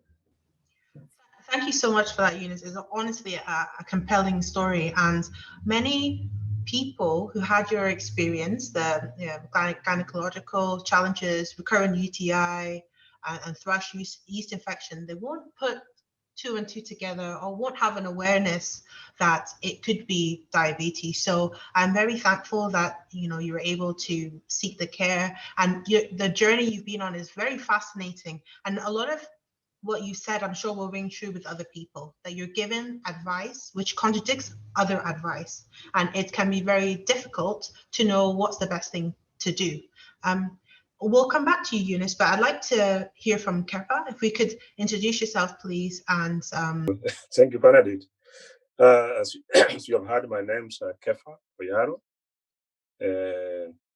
Well, 62 years now. And my diabetes story is not a long one. It started way back in 2019. But before then, 20 years ago, and I said, doctor, it's a strange feeling I'm getting of late. Very early in the morning, I get tired and all this. So he said, okay, can we check your sugar levels? And he checked. Honestly, I don't know the numbers. He didn't give me the numbers, but he said, you're at the borderline. So that means you are almost becoming diabetic. I said, what? So what do I do? Then he said, what do you do? Just go slow on sugar. Get off sugar. And by the way, and then I said, what do I do? Replace with honey. So I replaced it with honey. Yeah. And so I was excited, and all the time I'm looking for honey, wherever I could get it, go to the supermarket. Now that I'm not on sugar, and I'm proud of telling people I'm not on sugar, but I'm on honey. That's 20 years ago, And then there's this morning, immediately after my party day, on the 15th of July, 2019. So you can imagine on a party day, 60th party day, I realized I'm not able to drive because my vision is not clear. I don't know, something, came to my mind. I said, I need to check on my sugar. I need now to, look for a solution. Go to visit a doctor. So we started, and the journey started. Now, this reversal, I'm very curious to find out. Before you go into the reversal journey, I'd like to bring Eunice back into the conversation. Thank you for the introduction. Your story is, a really powerful one. And, we might laugh at it now, but actually it's not funny that when you were first diagnosed as being on the borderline, and you said you cut out sugar, but you said, oh, let me use honey, not knowing that honey is very, very high in sugar. These things will be happening all over the place, everywhere. A little bit like with Eunice's story. If people don't have the information, they can make decisions that they think are the right ones, but actually they're doing harm to themselves. So I think that was really powerful. And also that when you were driving, you, like Eunice, you were having vision issues. A lot of people don't know that when they're having vision issues and they're tired and they're thirsty, they don't know to go and be checked for diabetes. So, I think that's a very powerful message. But since we know both the background for both yourself and Eunice, It'd be interesting to now talk about your experience on the reversal program. I won't lie, it was actually very hard to keep to that no carbohydrates. Yeah. I also, when I have the time, I like to cook for my family. Cooking is something that I enjoy. I bake quite a bit. So getting to that point of that, I can actually cook or bake, and I'm not even trying to eat even a little better. It was quite a mind over matter kind of situation. Yeah. But I think more or less after a few false starts, I was able to actually stick to it. Yeah. So now it's very easy for me now to get to a place where we're eating, and I just pick the protein, I pick the vegetables, and I don't even touch the carbohydrate. Yeah. I remember my father-in-law asking me, are you dieting? Because like you notice, I just kept picking just the protein and the vegetables. So I said, no, I'm not dieting. It's because I'm looking after my blood sugar. So he knew that I'd already been diagnosed as diabetic. So he told me, but that is not sugar. So why are you not eating it? So now having to explain, no, yes, but it is what then is converted into sugar in your body. So it's as bad as taking table sugar and just eating it. So from that, I realized a lot of people do not understand how this diabetes works. It's like if you just drop the table sugar, if you stop, in fact, like for me, actually, I had an addiction for Coke, to be honest. Yeah. In fact, when I told my mom about the diagnosis, she was like, I know it's all that Coca-Cola I used to drink, because I used to drink a lot of Coke. Yeah. So you see, for people, the problem is the Coke, it is the sugar, the sugar in your tea, but it is not the chips, it's not the potatoes, it's not the rice, it's not the pasta. And I think for a lot of people, there's that element of ignorance. Yeah. So people don't understand, which is why people don't understand why you're saying to get better, you need to stop eating the carbohydrates. In fact, the other question I get asked, but is it healthy not to eat the starch? Are you sure that's healthy? You're not getting a balanced diet. Yeah. So for me, I've realized And to that point, sorry, Eunice, Daniel, if you'd like to come in there, because I think that's a really important question. How do you address, or how can you explain the comment about if people are not eating foods that have carbohydrates, that they're not getting a balanced diet? And also, if you could also speak to, is it complete never eating those foods ever again, or how do you approach it? So thank you, Bernadette, and thank you also, Eunice, for your wonderful story, and not even to say what Kef shared. These are questions actually I get from my consultation room all the time. So the first myth, if you remember from my first talk, is one of the myths that people tend to really go by is the fact that carbohydrates are actually essential. Carbohydrates are not essentials. So, and we now know that the amount of carbohydrate you actually need to in your diet on a daily basis is actually zero. You don't need carbohydrates. But this is not something that I put on the table like point blank. This is how it is. I'm sure the approach for even Eunice was, these are the carbohydrates and this is what they do to you. So Eunice actually went flat out on cutting them out. Not everybody is able to do that. So we always have to go, what is it that you crave the most? Can you keep it and just do half of it and then go to a quarter of it? And then you ultimately try and see if you can stop it. Can you, if you're taking, like Ugali, if you're taking like 2 feet or 3 feet, can you reduce it to 1? And then, and by so doing, I see patients' blood sugar dropping from more than 10 to around 6, 7. And when patients see that, they tend to be really encouraged. Oh my God, I just didn't know that it's my Ugali that is making me, my sugars going up. And then now they tend to cut off most of the other carbohydrates, and they really do well. Just to round up, because we've gone through a lot of information during the session, it's been fantastic. If you had one sentence, really, really one sentence to pass on to people, either a healthcare professional such as a doctor or a nurse, or somebody who has type 2 diabetes and their family, about diabetes remission or reversal, what would it be? One sentence. So Cavan, you can have the privilege of going first. Thank you. My message is this: that let us go slow on carbohydrates. Carbohydrates, as much as we didn't know, we didn't know. We have been taking them over the years, but we didn't have the knowledge. The knowledge is here. Practically, we have proved it practically. We have gone through it. We have tested some of these. In fact, could test and be able to do it. It works. It works, and it has. I'm happy to see my A1C. Actually, by the way, I didn't tell you. After 3 months, I was off the medication. The doctor could see the change, and she put me off. So I've not been on medication for more than a year now. So, and I'm keeping it. I keep on checking my, fasting sugar, and I'm happy. It's within reasonable. The lower end, and I'm very happy. I'm not loose. I don't feel. In fact, I feel better than I was before, and I'm happy actually. And I want everybody to be happy. Those who are suffering, please, we can reverse. It's workable. It's not impossible. We have done it, and we can help them also to go through it. Thank you. Thank you, Cavan.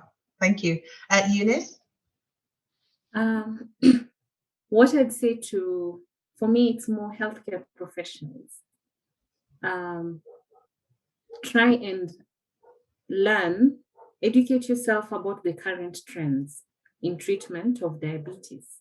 Because like I said, my dad has been diabetic for over 25 years, and he didn't get the kind of information that I was able to get from Dr. Katambo. The fact that two doctors treating the same diabetic patient give two different sets of advice about how that patient should be eating already says that there's information that one doctor has that the other doctor doesn't have, or perhaps, and I think maybe that could be part of the problem. Maybe the other doctors think this reversal business is a myth. Yeah, perhaps, yeah, like it's not sustainable.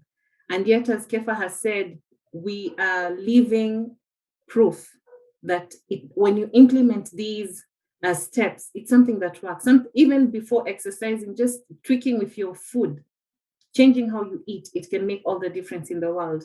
Just last evening, yesterday, a friend of mine got in touch with me. I'd shared with her my whole journey. She's a nurse. So I told her how I was diagnosed and what I've done to change, and that I'm on the road to reversal. So she asked me for the number of the doctor who's been treating me, because she has an aunt who's diabetic and she wants her to get in touch with Dr. Katambo. So I think if more doctors took steps to educate their patients, let the patient be the one who's failed to follow advice, but you give that advice. And you can only get that advice by keeping yourself appraised of current trends in treatment of the disease. Yeah. Thank you, Eunice. That was powerful, and completely agree that healthcare professionals, it's difficult because there's a lot of information out there and things change very often, but they can be the ones that can make the difference in a person living with diabetes life if only they are able to give the most best suited information to that individual. And in your case, it was low carbohydrate and remission information. Daniel, you've got the pleasure of the last word. What one sentence would you like either a healthcare professional or a person living with diabetes and their family to know about diabetes remission? So I think for me, the one thing that I would say to my patients is that there is hope. And not just my patients, but any other type 2 diabetes, is that unlike what we knew about diabetes before, as the definition actually used to be type 2 diabetes is a chronic progressive disease. Now, over the last few years, like a little bit under 10 years, we now know that this is probably not true, and actually this can be put into remission. So for all patients with type 2 diabetes, there's hope, and a lot of hope once you get to the the right advice, then you can actually achieve remission once it's put on the table. When I come to the healthcare professionals, and as Eunice has put it, I will not beat the healthcare professionals. Remember, this is a new way of thinking. If you had gotten me actually like 6 years ago, I would have just taken you exactly through the same path. Eat less carbohydrate, eat sweet potatoes, eat whatever, eat ndomas, eat, because that's exactly what we were actually trained to do. And most of us went for training, either you're talking about endocrinologists, physicians, dietitians, that's what we've been trained to do. So what we are trying now to do is to just think to ourselves, like, can we change this? Because now we know different. Now the science has changed, and therefore it's going to take us a while. So I think rather than beat the healthcare profession, is just to work with them. And as you're saying, as we continue enlightening not just the healthcare profession and also the patient, in the future, I'm seeing this in the next 5 years, the story is going to be quite different, and everybody is going to get an equal opportunity.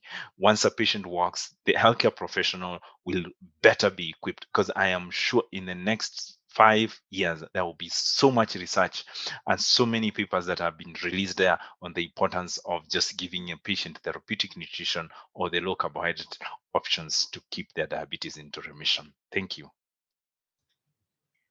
Thank you, everybody. We've had some fascinating perspectives, a lot of new knowledge that we've discussed today. I do think that it is new. Diabetes remission is new, and everybody's learning. And people should take the opportunity to take on board the information that we've discussed today and the topics that we've touched upon, especially the myths, and use it as a springboard to continue the learning on this topic. It's a very important one. So what we'll do now, we're happy to take some questions from the audience, and we'll answer them together in the group. I know we've been answering some questions in the chat as well, but we're happy to continue the discussion as we go on now. But thank you so much, Eunice and Cavan, for your insights. It's been really eye-opening, and thank you so much for your time. Thank you. Okay. All right. Thank you. Okay, thank you. We'll launch straight into some questions. We're joined by Dr. Joan St. John and also Dr. Daniel Katambo. The first question is, we've had a lot of people inquiring in the chat about what is the difference between diabetes reversal and diabetes remission. So I don't know who would like to go first to answer the question, but we're all ears.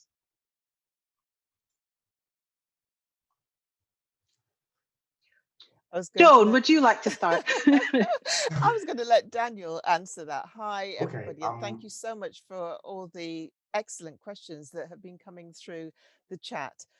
So I think it really is terminology. As Dr. Katambo said during his presentations, this is a relatively new aspect of diabetes care, reversal or remission. And maybe in some ways, reversal is a good way to describe the ultimate aim of achieving that HbA1c or blood glucose level, which is within normal. And remission is also a good way to describe it, because for some people, this is not a journey with one end point.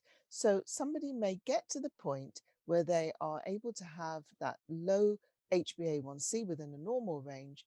However, if the weight goes back on again or their lifestyle changes again, then the blood glucose can go up again and the type 2 diabetes can come back. So I'll leave it there. Bernadette, and hand over to Dr. Katambo. I think I really don't have a lot to add on to that question. I think reversal, to me, there's a lot of controversy between the two definitions, but I would really go for reversal, simply because one, it's really to understand, and secondly, consider a patient coming to you with an HbA1c of 14, and then they move to an HbA1c of 9, and then they move on to an HbA1c of 6. that is a process that is being described as reversing the metabolic process. And then once you hit 6.5 and you maintain it for more than 6 months, then we call it remission. And if you are in the US and you're on some medication, it's still a remission. If you're in the UK, then they say without medication. So I think in 2019 UK Diabetes, there was a forum that was set to try and define those two terms. And because of COVID, of course, we didn't have much last year. But given this is a new field, things are still evolving. And I think the definitions still reversal still stands and remission still stands. So thank you. Okay, that is great. Thank you, Joan and Daniel, for that. The next question that we've had a lot in the chat and even in the comments before the event, which is, do people have to cut all carbohydrates to be able to go through this process? Or is there another way that it can be done? I'll start with Daniel, please. So great question. That's why we say this is all personalized. It's really personalized on how you can do this. It's not a one size fit all. That's why the patient and the doctor really need to work together. You as a clinician need to really be very accommodative to the patient. Remember, this is a patient who has known that we are supposed to eat a balanced diet, and now you're telling them, you know what, you need to cut off or reduce your carbohydrates. So usually the way I approach this is quite easy.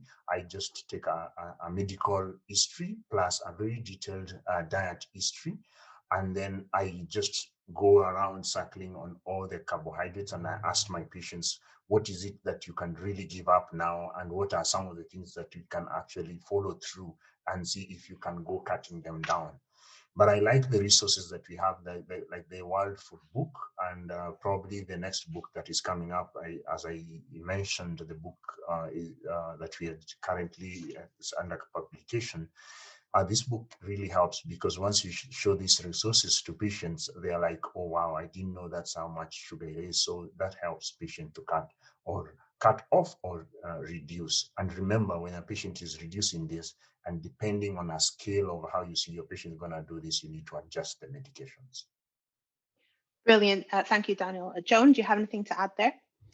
Just a few things. Absolutely. If we look at everyone on the event today, we're all so different, and it is so much about you as an individual, what is going to work for you. Now, for some people, cutting out carbohydrates, you can't cut them out completely, but trying to cut them out may be what your goal is. For other people, it might be a reduction in carbohydrate. So remember the plate with the plantain and the jollof rice. So you might decide you're going to have either plantain or jollof rice on your plate. It's very much about an individual choice. And what do you want to achieve? Do you want to achieve remission or reversal? Or do you want to achieve an improvement in your diabetes care? Or do you want to perhaps reduce your medication? The other thing I would just add is that you can try and see if it works for you. If you reduce, let's say your rice, because so many of us eat rice. If you reduce your portion size of rice, what effect does that have on your blood glucose? You try, you see, and then you can decide what's going to work best for you. Thanks, Bernadette. Great, thank you, Joan. And Daniel, I wonder if I can put you on the spot, because you gave me a great example of when you tried to stop having sugar in your hot drinks. I don't know if you can give a very brief overview of that. Yes. It was while I was in Bermuda when I started doing advising patients to cut back on low carb. I mean, starting to cut back on carbohydrates. I remember very well, I used to take 3 to 4 teaspoons of sugar every day on my tea. So when I met Dr. Cavan, and he had written a book. I read this book within a couple of, like a weekend. And then one day when we were seeing patients, because remember at that time, I didn't know any courses about reversal of type 2 diabetes. It had just started in 2011. So we were working actually one-on-one.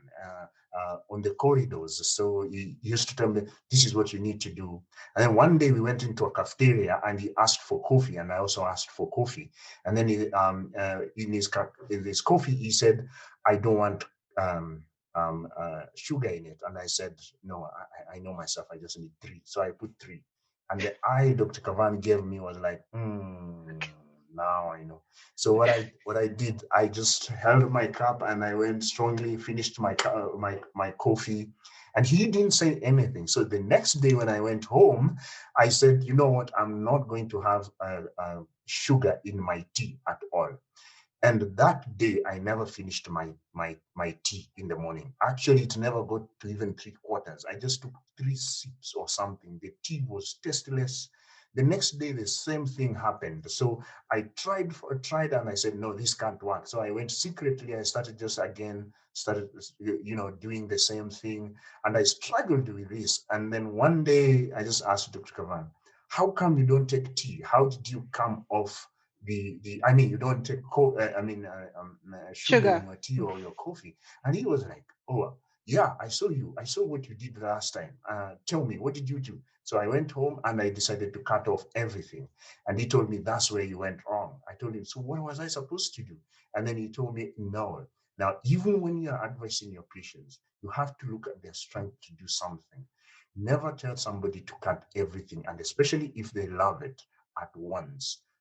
Can you do, if you're doing 3, can you do 2 for the next 1 month? Can you do 1 for the next 1 month? And then half for the next 1 month? And that's exactly what I did. I struggled with stopping sugar for almost 8 months. And after that, completely, I stopped. And up to today, I don't buy sugar in my house. That's a great story, Daniel. And the reason I wanted you to tell it, not only because it's entertaining, but also because a lot of people will go through the same challenges. Me, I personally love pasta and bread. And if somebody told me tomorrow I can't have it ever again, I don't think I'd cope very well with that. But I like the concept of just having a little bit less every single time, or maybe deciding, okay, today I'm going to have bread, a little bit of bread, but not with pasta. I have pasta tomorrow, a little bit of pasta. So I like that. And also you said earlier that, and both yourself and Joan said, that changes over time will have a benefit. Any change in the lifestyle will make an improvement to type 2 diabetes. So we shouldn't think all or nothing. Mm-hmm. That's great. Okay, so we've got the next question, which came from a lot of people as well. How would someone who is starting to reduce their carbohydrate, what's the safest way for them to go about removing medications or reducing medications? Joan, can I come to you first this time, please? Yeah, so thanks, Bernadette. So, and yes, it came up quite a lot in the chat.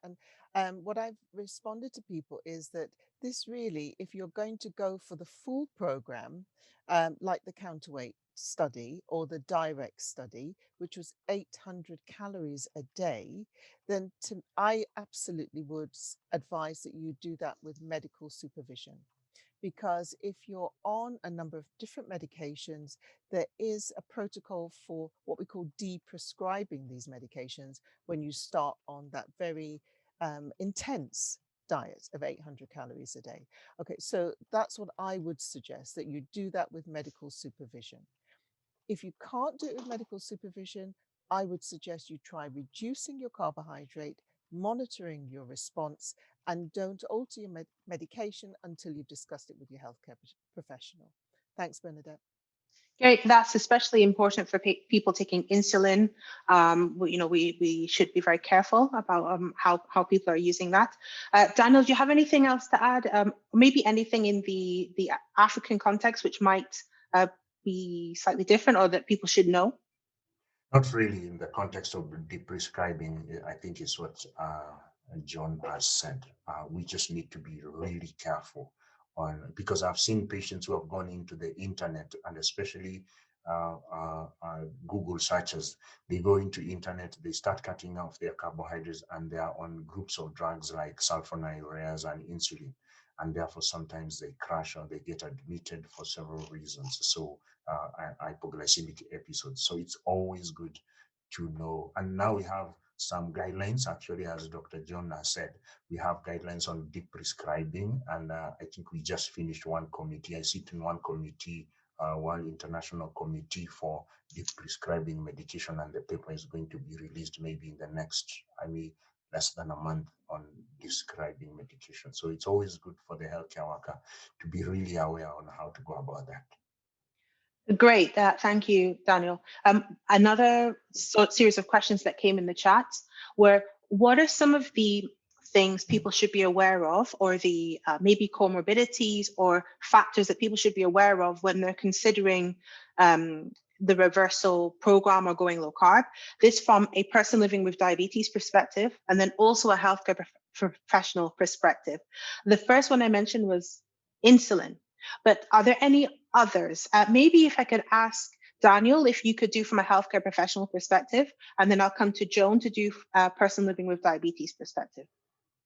Well, Bernard, if I get you, do you mean like contraindication to diabetes reversal? Exactly.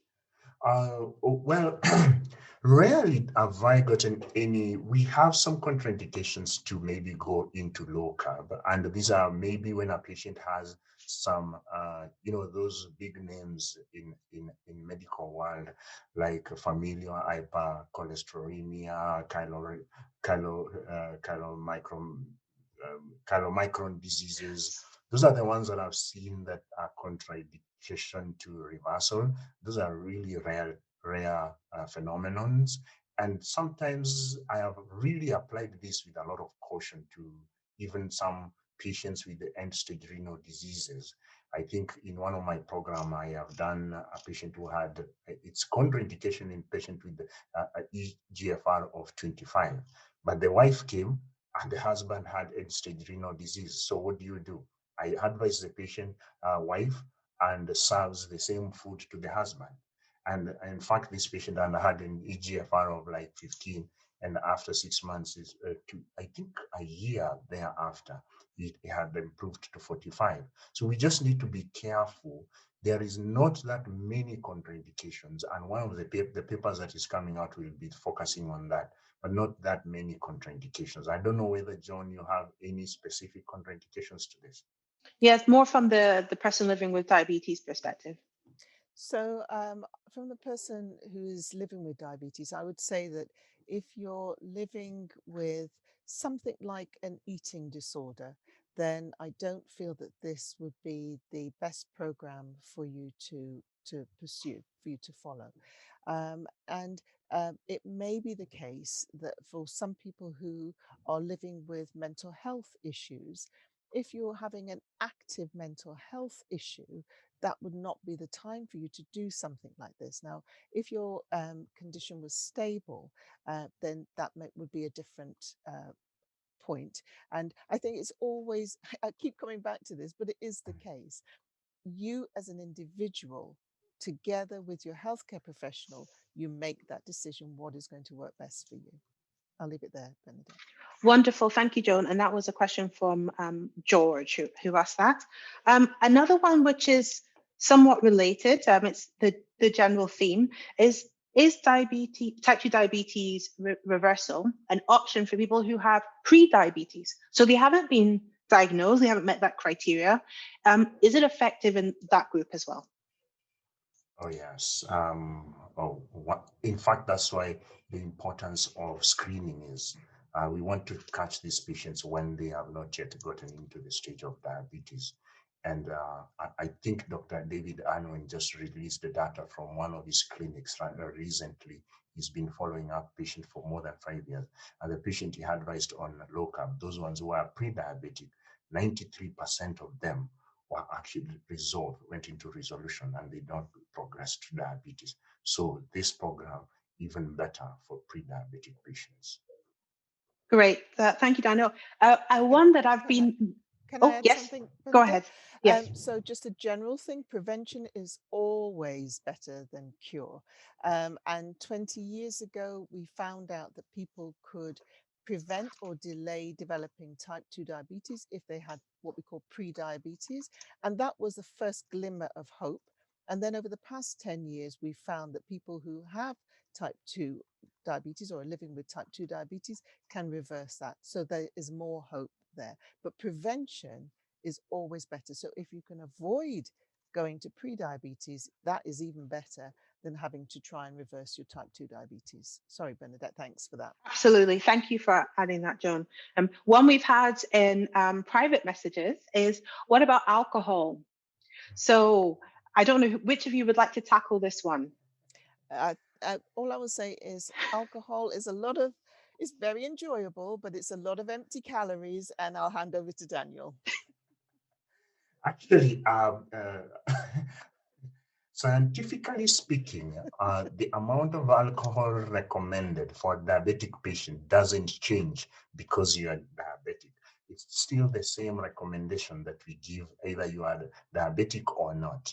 But all that said, I always say a patient can always enjoy their glass of wine, as long as it's not sweet wine. They can enjoy a bottle or two in a sitting of beer, but not more than that. So as long as it's recommended in terms of even driving, remember you have to check all that. So these are discussions that I always have them and my patient with. I mean, even I think yesterday, patient just told me, I just take 2 beers. Can you allow me just to take 2 beers in a night? And I told them, I mean, it doesn't really harm. It's better than taking Ugali. But at the same time, you have to keep it under control. Okay, great. Thank you very much for addressing that. I'm sure it's a sensitive topic for a few people.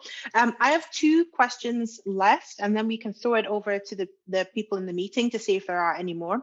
So the other one question that came up a number of times is, once somebody is in remission, can they now reintroduce carbohydrates, or are they low carb for the rest of their life? And how many grams of carbohydrate are we looking at?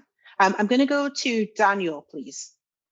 Well, a very good question. And I think Dr. June addressed this when she was talking about, I think in one of the statements where she said, remember, remission is reversible. So it's possible for you to be in remission for a couple of years, but once you change your lifestyle and you go back to the same lifestyle, then there's a possibility of you reversing the same and going back to diabetes. So we cannot afford to go back to the same. Can you stay low carb forever? Yes, you can, and you will not have missed any nutrients or micronutrients. In fact, we don't even check it. So not unless, John, you have anything. I'm just trying to be as fast as possible to let the audience ask questions. Thanks, Daniel. And I would entirely agree with that. I mean, there's a difference in opinion in terms of what is categorized as low carbohydrate. I think the workable definition that people will use is less than 130 grams a day, but some people are going to a very low carbohydrate intake. So just to highlight that. The other thing I would say is that sometimes when you go low carb and you, let's say, improve your blood glucose levels, improve your diabetes management, you improve your life and your quality of life. And that may mean that you're more active, you're doing more things. And so you can actually find what is working for you. I'm coming back to that word again, as an individual. So you as an individual may not have to completely cut out carbohydrates for the rest of your life. You may find that an occasional treat is okay and your blood glucose still remains fine. So I'll leave it at that, Bernadette. Thank you. Wonderful. And thank you, Joan and Daniel. The last question before we go over to the audience is, we had some comments in the chat about peer support for helping people with diabetes through the reversal process. Joan, I know you mentioned in the chat that you wanted to comment on that, so I'm going to go to you first. I think peer support is extremely important. I think this reversal program, whether we're talking about trying to just improve the quality of your life, is always better done with peer support. So healthcare professionals can advise, they can guide, they can work with you, but you learn so much. I mean, Eunice and Kafla's story was so informative, so powerful, and just illustrated to all of us what can be done and how it can be done practically. And so peers information and education is a really powerful tool, and we never underestimate that in this type of program. I'll hand over to Daniel. Well, I still echo the same sentiments. In fact, in my office consultation, if patients come, I really want them to come with the person who takes care of their meals, especially here in Africa. I know very well men don't get to to cook. So when they come to the office, I really am eager to meet the person responsible for their meals. So that really works really well. Today, I had a patient in the office, and he had been coming alone, and then today he came with the wife, and then I told the wife what I had told him like 6 months ago, and then he said, "She never told me chapati is bad, so he's been taking chapati, but now I know, and now we are going to change that." So peer support, and especially with the immediate family members, remember to include them, because remember, a patient is very hard as an island to be existing in their home. Friends at work, and getting somebody just to support them. There are many ways. Even we now have Facebook pages and WhatsApp chat groups that are doing the same. Great. Thank you for that, Daniel. We have some other questions. I'm asking people to put in the chat if they would like to ask either of our speakers a question live. In the meantime, we have a question about how does intermittent fasting fit into reversal? Joan, would you like to take that one? I was going to say that Daniel could take that one. Daniel could take it. Yes. I'll start. So intermittent fasting can be a means of, by itself, stand alone, a means of trying to achieve diabetes remission. So that's one aspect, but people can incorporate that with the low carb also. So I'll hand over to Daniel. It really works, and it's one of the powerful tools that I usually use. But usually I don't recommend intermittent fasting together with low carb as a start. Usually I just want to see a patient come in and try eating your 3 meals. Can you try and get off some carbohydrates? And once you now know that you can get off some carbohydrates, now can we go into intermittent fasting? I use that especially if we have gotten to a stagnant level of weight loss. That tends to push the patient a bit, and they tend to lose patience. And remember, I don't want to go into the pathophysiology and how it works. It's really interesting the way it works, but there are many ways in which intermittent fasting can be taken. So the problem is how people are doing it out here. That's the problem. You need a medical healthcare profession who really understands, because there's no need of you fasting for a whole 16 years and then 16 hours and then you break your fast with 3 chapatis. It's really, to me, doesn't really make a lot of sense. Although it can work a bit, but not that much. Great, thanks, Daniel. We've got one statement which has been raised throughout the chat. I'm trying to unmute Mrs. Line Chima because she's been making a point, but I'm not being able to. But her point is about how we address or speak of people who have diabetes. That her view, along with others, is that we could move away from the name patients and try a person living with diabetes. So I feel like I need to say it because it's been mentioned so much in the chat. And I think that's to move away from stigmatizing language. But we understand it's going to take a long journey to move away from that, and that people have preferences.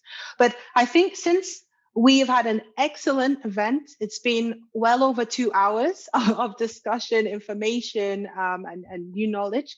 I'd like to thank our speakers, Dr. David Cavan, Dr. Daniel Katambo, Dr. Joan St. John, and the 2 people living with diabetes, Kefa and Eunice. Thank you so much for interacting with us on today and sharing knowledge.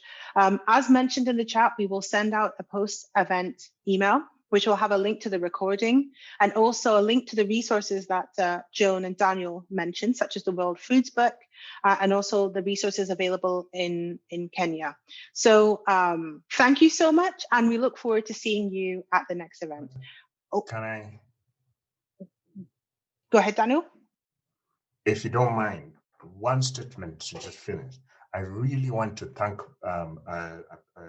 some people before we finish. Okay, This sure. is Dr. Eva Njenga. I think I saw her on the audience. Yes, she was She's here. really been supportive on this. And if we could start with healthcare professionals, just somebody like Dr. Eva Njenga, an endocrinologist and a diabetologist talking about reversal. And I think that's really powerful. I really want to thank her. She's been very supportive on the program. She has had patients go on to remission. I also cannot forget the works of organizations like KAP, Kenya Association of Physicians, and also Kenya Diabetes Study Group, Eric Jenga and Nancy Kunyia. They've been really supportive, and I like the fact that they have picked this up and they're actually now encouraging patients towards this goal. So that's the one thing I really wanted to make sure that I mentioned. And thank you, Daniel. That was very important and something that I forgot. And all the other partners, if we've forgotten to mention you, we apologize, but we appreciate your support in this. But thank you, everybody. I know there's some questions still coming in, but we'll have to have another event to fit all of that in. But have a lovely evening and hope to speak to you soon. Bye, everyone. See you. Bye. Bye.